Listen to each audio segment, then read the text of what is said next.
안녕하세요. 천안 알코올 아저씨예요. 오늘은 진단서 얘기를 할 건데 알코올과 관련된 진단서니까 내가 뭔가 이제 술을 마시고 사고를 쳤다 그래가지고서 그냥 넘어갈 수 있을 만한 상황은 아닐 것 같아가지고 법률사무소에 가가지고서 변호사를 선임하고 그 다음에 사무장님이 적어주는 그 양형자료 목록을 좀 보니까 거기에 뭐 알코올 치료를 받고서 거기에 대한 진단서를 받아와라 이렇게 써 있단 말이에요. 그러면 그때부터 조금 문제가 생기는 경우가 있어요. 이게 기본적인 틀은 이제 뭔가 잘못을 했으면은 거기에 대해서 반성을 하고 있고 앞으로 같은 실수를 하지 않기 위해서 노력을 하겠다라는 증빙을 하는 건데, 근데 거기에서 이제 알코올 클리닉 가가지고서 거기에 대한 진단서를 떼우라고 하니까 진단서를 뗄 수 있는 건 의사, 한의사, 치과의사밖에 없죠. 그러니까 병원, 한의원, 치과병원인데 치과는 아닐 것 같잖아요, 왠지.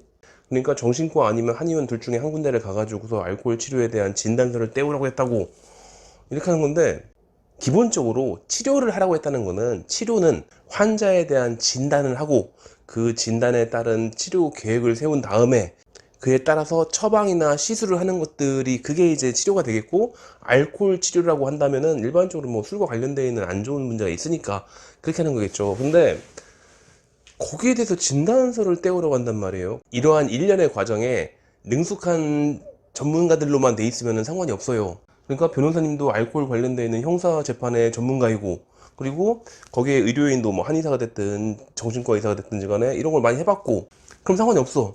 다 그냥 돌아가는 룰 같은 게 있거든. 여기서 이런 것들을 양형자료로 쓰기로 결정을 했다면은, 그러면은 그 의료인이 의료기관을 결정해서 가서 치료를 받고 거기에 대한 진단을 하기도 하고 뭐 치료를 하기도 하고 나중에 소견도 나올 테고 이런 게 있을 거 아니에요. 근데 그거를 가지고서 변호사님한테 갖다 주면은 그걸로 이제 쓰는 거죠. 나중에 선고할 때 그때쯤에 판사님이 읽어주거든. 판사님이 이 사람은 금주 치료를 지속하고 있는 점을 유리한 정상으로 파악해서 이런 얘기를 들으려고 하는 거예요, 지금. 그러한 일련의 과정들이 전부 다 익숙해져 있기 때문에 뭐 진단서 가져와라, 뭐 그럼 더 알아서 써주겠다 해서 이렇게 돌아가는 건데, 근데 문제가 하나 있어요. 이런 것들을 이제 변호사님 뭐 거기도 이제 그쪽도 뭐 배우는 분들도 있겠죠, 거기서. 의사 한의사 쪽에서도 이거 배우는 사람도 있을 거 아니에요. 뭐 후배들이 됐든 뭐 수련의가 됐든 간에 뭐 있을 거 아니에요. 근데 대충 봤는데 정확하게 그 안쪽에 있는 사연까지는 잘 모르는 거죠. 그냥 그 다음에 나중에 이제 여기도 나와서 개업하고 여기도 나와서 개업하고. 그러니까 보통은 알코올 관련되어 있는 재판에 숙련되어 있는 사람들끼리, 전문가들끼리 뭐 해주쇼 진단서 좀, 그러면 뭐 뭔 소리인지 알겠소 이렇게 뭐 주고받고 이런 거 있었거든. 근데 그거를 그냥 지켜본 사람들이 해주쇼, 안 되는데? 아니면은 반대로 이렇게 하면 될걸? 안 되는데? 이러고 있는 거예요, 지금.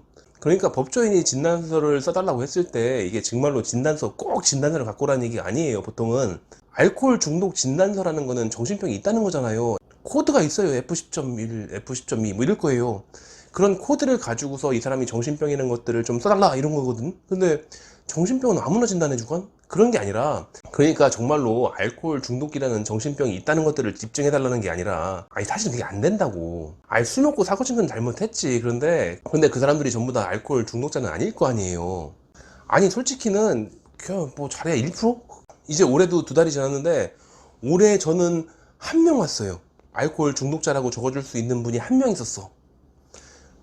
왜냐면 알코올 중독자들은 사고를 못 친다니까. 사고 칠 시간에 집에 가가지고서 한 잔이라도 더 마시고 있겠지.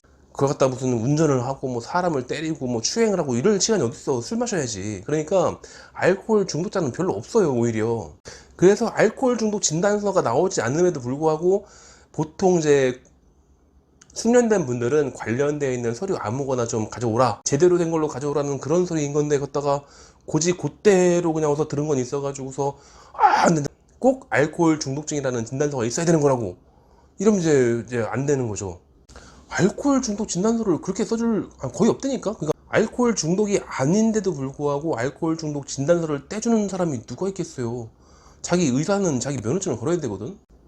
그러니까 변호사라고 해서 전부 다, 아니 국내 법조항이 총 3,600개래요. 거기다 내 전문 분야는 상속, 뭐 유산상속, 뭐 부동산 이런 게 전문인데 갑자기 이런 것들을 맡으면은, 그리고 의료인은 여기도 해본 적이 없으니까, 그러니까 진단서를 갖고 와라 하면은 대충 그런 의미가 있다고 했잖아요. 알코올 중독이 아닐 가능성이 높으니까. 그러니까 이 사람에 대해서 좀 제대로 된 치료, 진료, 진단 처방, 시술 이런 것들을 제대로 하고 그 제대로 된 문서를 좀 써와라 이런 뜻인 건데, 그걸 들은 다음에 진단서? 이 사람 알코올 중독 아닌데? 이러는 거예요. 그러니까 자기 동네에 있는 정신과든 한의원이든 금주 클리닉 한다는 데를 다 찾아가 봤는데, 그런데 뭐 한다는 얘기가 뭐 당신은 뭐 중독증이 아니라느니, 그렇기 때문에 해줄 수 있는 게 없다느니. 그래서 뭐 진단서를 실제로 써가지고 오는데, 진단서에 정말로 그렇게 쓰기도 해요. 이 사람은 정신병 아님, 끝. 이렇게 주는 경우도 있어요. 정말로 모르니까. 그러니까 여기도 마찬가지고, 여기도 해봤으면은 이게 무슨 소리인지 알거든. 정신과 진단은 솔직히 말하면은 알코올 관련되어 있는 정신병의 진단을 받은 거는 그 사람들의 앞으로의 인생에 되게 큰 걸림돌이 돼요. 솔직히 정신과 쌤들은 좀 기분 나빠하는 일이긴 한데 분명히 문제가 된다고. 근데 심지어는 진단해 보니까 알코올 중독도 아니야. 그런데 갑자기 알코올 중독 진단서를 갖고 오래. 그러니까 말이 안 되는 거예요. 지금 전체적인 내용은 정말로 진단서를 갖고 오라고 하는 게 아니라, 진단을 받고 그 다음에 그에 관련돼 있는 뭔가 서류를 만들어 오라, 그런 얘기를 한 거예요. 근데 그렇게 얘기를 해버리면은 이제 그거를 받은 역시 경험이 없는 의료인들은 이게 뭔 소리요? 이러는 거죠. 근데 대충 무슨 소린지 아는 사람들은 이게 실제로 진단서를 갖고 오라는 얘기가 아니라는 거를 알 테니까, 그러니까 알아서 해주는 거예요. 그러니까 소위 프로들끼리 하는 말인데 아마추어를 하나 껴넣으면 그때부터 이상해지는 거죠. 물론 진짜 정신병일 수도 있죠. 이때니까 저희도 이제 2달 동안에 한 명이 있었다니까. 그러니까 알코올 중독자가 진짜로 사고를 쳤으면은 가끔 있으니까, 그럼 거기에 대한 진단을 하고 해야죠. 그리고 솔직히 말하면 알코올 중독증은 치료를 하고 그런 문제가 아니기 때문에 대개는 이제 감금을 하는 게 맞아요. 감금을 해도 또 나오면 술 마시고 그러는 거니까, 알코올 중독자가 자기의 강인한 의지를 가지고서 끊으려고 노력하고 있을 때, 그때 그 금단 증상을 해결해 주는 것들, 그게 의료인들이 하는 것들이지, 알코올 중독을 없애는 약이 세상에 어딨어. 없어요, 그런 거. 또 이제 영화적인 극적인 게 있는데, 정말로 큰 사고를 쳤다. 이게 뭐 지금처럼 뭐 음주운전을 해가지고서 뭐 누굴 다치게 하고 크게 다쳐가지고서 중상을 입히고 뭐 아니면은 뭐 지나간 아가씨를 추행을 했다든 그런 수준이 아니라, 이거는 분명히 장기간 동안에 구속해서 실형을 살 게 확실해. 그런 경우에 이제 치료 감호라는 게 있단 말이에요. 보통은 잘 못 가요. 근데 그런 것들을 원해가지고 어차피 그냥 구속을 되는 건데, 그 감옥안에 가가지고서 무서운 아저씨들하고 같이 한 10여 년 동안 있느니, 차라리 똑같은 10년이라고 할지라도 그래도 정신병원에 해당되는 그 치료감호소 같은 데 있는 그게 낫지 않겠나, 이런 경우도 있을 수 있는데, 그거는 이제 완전히 좀 심각한 거니까 보통은 그런 진단을 내릴 수 있는 상황은 되게 어려워요.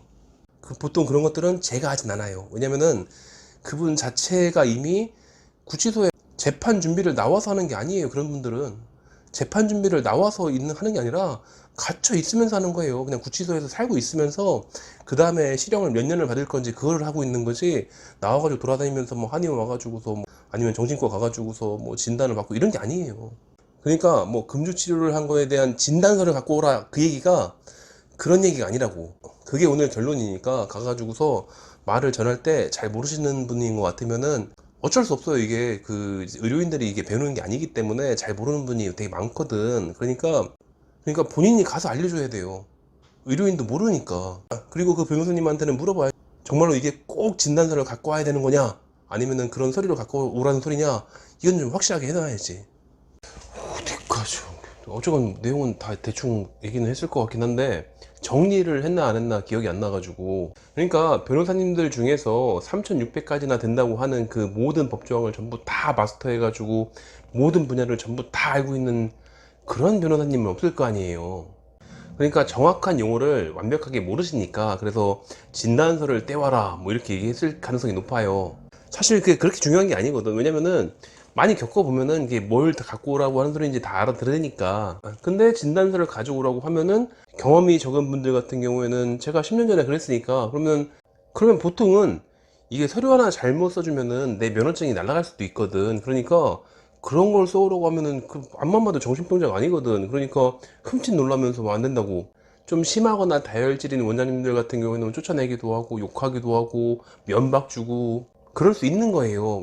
왜냐면은 내 면허증을 걸고서 자기 서류 이상한 거를 좀 떼우라고 그런 얘기를 하는 거랑 똑같거든. 그러니까 일단은 별로 안 좋아하죠. 별로 얘기 듣고 싶어 하지도 않고. 그래서 법조인하고 의료인이 뭔가 합이 좀 맞아야 되는 건데, 근데 서로 사실 대화를 잘 안 하거든. 왠지 모르지만 변호사님들은 별로 대화를 하고 싶어 하지 않고 사실은 자기 의뢰인하고도 이 대화를 잘 안 해요. 그런 경우가 많아요.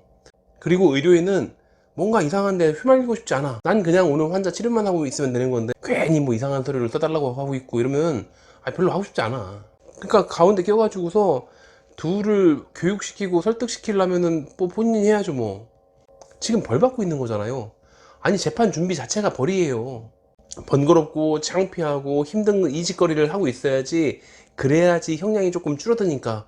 그래서 이렇게 뭔가 좀 서류 하나 준비할 때도 전부 다 조금 좀 위험한 곳들도 있고, 그 브로커들 있다고 했잖아요. 뭐 이상한 거 써주고서 나중에 이제 재판 날리게 만드는 그런 브로커들도 있다고 했잖아요. 그러니까 그런 브로커들을 피하면서 또 이제 뭔가 해본 사람들을 찾든지 아니면은 내가 가가지고 가르치고 있든지 그래야 되는 거거든. 그리고 만약에 이 영상을 지금 내가 음주운전을 하거나 아니면 술 마시고 뭔가 사고를 친 것도 아닌데도 불구하고 여기까지 보고 계셨다면은 대개는 졸고 있다가 여기까지 왔겠죠. 술 좋아하시는 분들은 미리 알고 있으면 좋아요. 내가 만약에 술 마시고서 어느 날 갑자기 필름 좀 끊어지고 잘못을 하는 게 있으면은 그 이후에 얼마나 큰 고통을 받게 되는지 미리 알아두시는 거죠 뭐.